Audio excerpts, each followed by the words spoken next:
Countdown.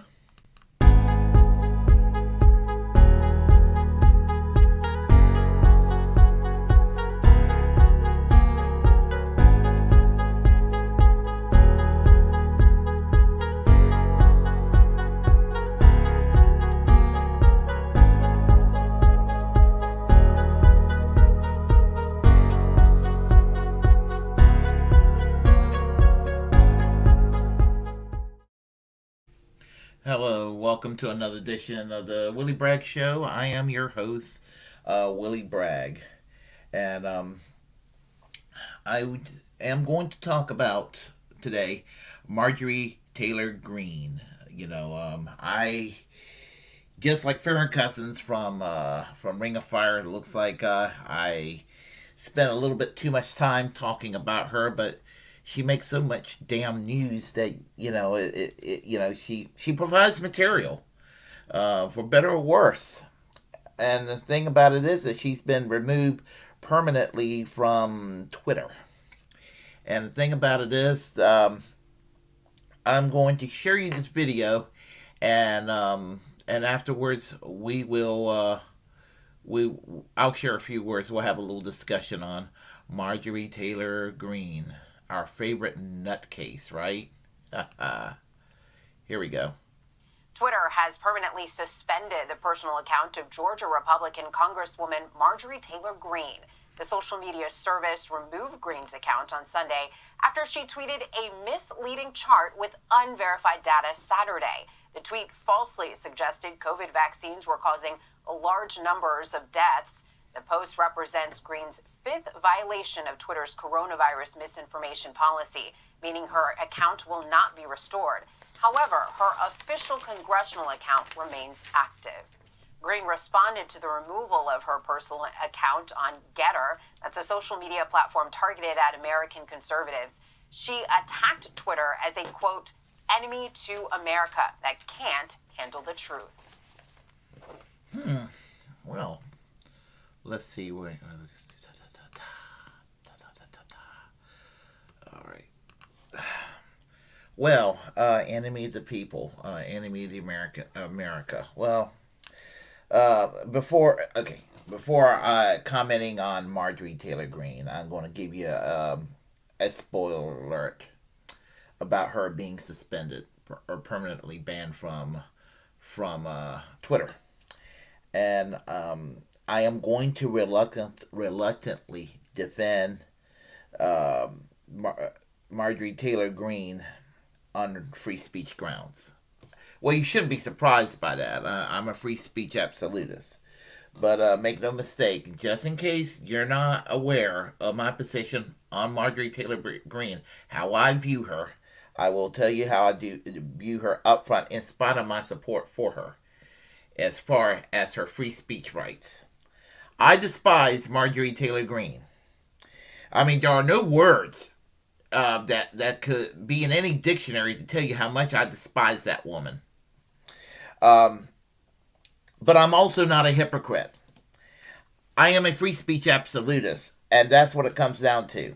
Now, Marjorie Taylor Greene is a conspiracy nut. Make no mistake about it. I mean, she believed that 9/11 was an inside job. Marjorie Taylor Greene is infamous and notorious for supporting political violence against her opponents, top Democrats, calling for the execution of Nancy Pelosi, Hillary Clinton, and Barack Obama. And make no mistake, I am not a fan of Hillary Clinton, Barack Obama, or Nancy Pelosi. Just as I'm no fan of Marjorie Taylor Greene, but I don't think that anybody should be, physically eliminated from existence because I disagree with them ideologically. Let's see. She advocated political violence against FBI agents. I'm no fan of the FBI, but you know what? I don't think that they should be. I'm not for engaging against violence against them either. In 2019, 2020, she repeated to her really kooky section of the right to storm the Capitol, quote unquote. The only way you get your freedoms back, it is earned with the price of blood. blood. You know what, Marjorie Taylor Greene? You know who will be happy with your words? You know who will be happy with your words? If he was still alive, I would say that this motherfucker, William Luther Pierce, the author of the Turner Diaries, he would love Marjorie Taylor Greene if he was alive today. You don't know who William Pierce, who he was. He was one of the, I don't want to give him too much credit by saying intellectual, but he was one of the intellectual leaders of what was the alt right prior to the modern alt right era. This guy who wrote the most violent novel ever written about white nationalists taking over the United States and eliminating their political opponents and eliminating what they view as lesser races, and eventually taking over the world, creating an all white Aryan world. That's the kind of person that would be proud of Marjorie Taylor Greene. That is the kind of person that would be proud of her. Someone that would go and just go around stalking her political opponents. Because whatever you stand on gun control, I thought it was very low of her to go stalking David Hogg after what he went through. But then again, she dismisses a lot of the mass shootings that's taken place.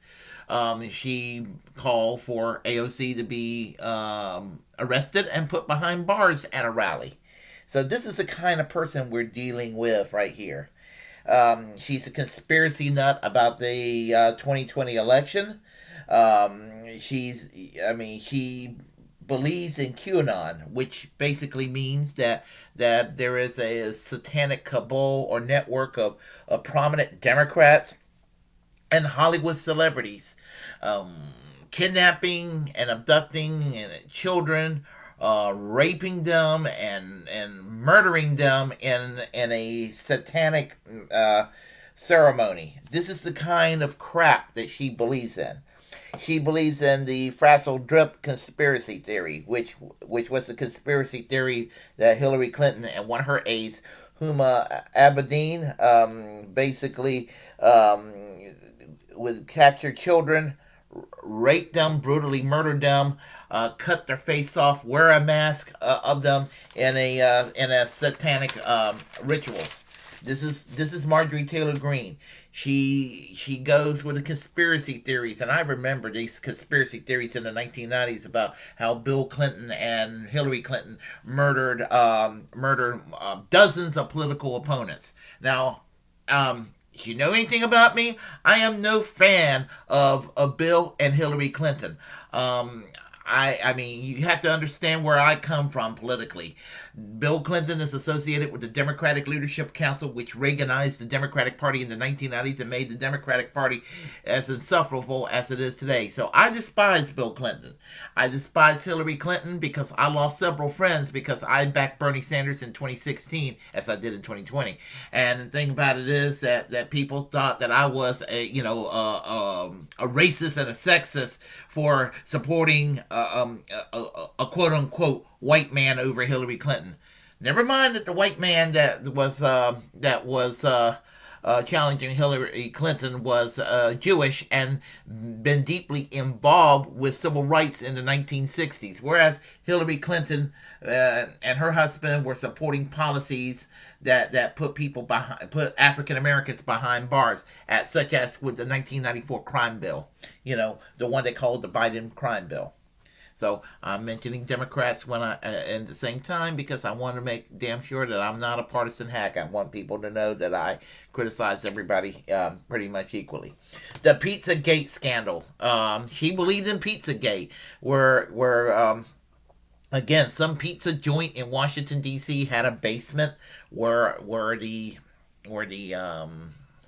supposed satanic rituals and the raping of children were taking place.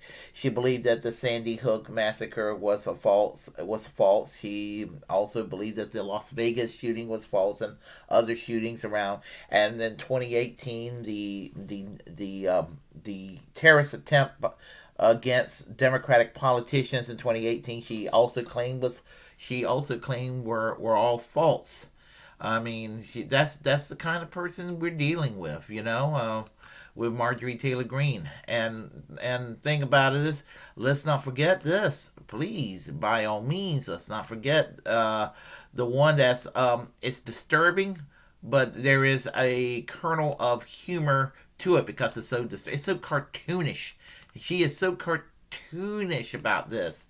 The Jewish space lasers starting fires in California. And she claimed that it was owned by the Rothschilds, and they're shooting lasers out into California, causing the California wildfires. Remember that? She claimed that Barack Obama was a secret Kenyan-born Muslim. She thinks that Rashida Tlaib and Ilhan Omar wants to impose Sharia law. If anybody wants to go and impose Sharia law is Marjorie Taylor Greene. But, it just happened to be a Christianized version of Sharia law, not Islamic Sharia law. And for the record, I am opposed to all forms of theocracy as a form of government, whether it's a Christian theocracy, an Islamic theocracy, or any other religion that is actually going to sit there and impose their religious views onto the rest of the population. I believe in secular governments, and secular governments is what works best. So anyway, she also believed that George Soros, and on the surface, it sounds like somebody would think that someone like that wouldn't be anti-Semitic, but it really is an anti-Semitic trope and a conspiracy theory. She believes that George Soros was an anti-Semite, actively trying to murder his fellow Jews. He was a young man that in Hungary, basically under the control of what was called the Jewish Council in Hungary, which was set up by the Nazis to go and track down Jews to put them in the camps. And it was done against his will as a young kid. And he whatever your position is on George Soros in the year 2022, whatever your positions, and I am mixed on George Soros myself on some of the things he's done politically over the years. But some of the things he's done politically that's on the left was basically a way to make up for what has actually been rotting in his conscience, what he did that was against his will in Hungary during World War II. And that's what it comes down to. And so one could say that's open compensation for what he did. But to sit there and suggest that George Soros is a Nazi sympathizer is no different from saying that John Ratzinger was a Nazi sympathizer during World War II, because in the 1930s he was forced to join Hitler's youth, and as a young man that was the law in Germany. He became a corporal in the war and deserted the German army. And if you all don't know who John Ratzinger or who he is, he's still alive, and he lives in the Vatican. He's known today as Pope Benedict XVI. And Pope Benedict XVI, whatever your position is on him, the one thing he is not a Nazi. Okay? And please don't use these tropes on these people. So the thing about it is the misinformation thing. When it comes to misinformation, I've said this previously, when my critique of David Dole and Nomiki Konst, that I really do not like conspiracy theories, and I do not like misinformation. I do not like false news. I don't fake news. And all of that.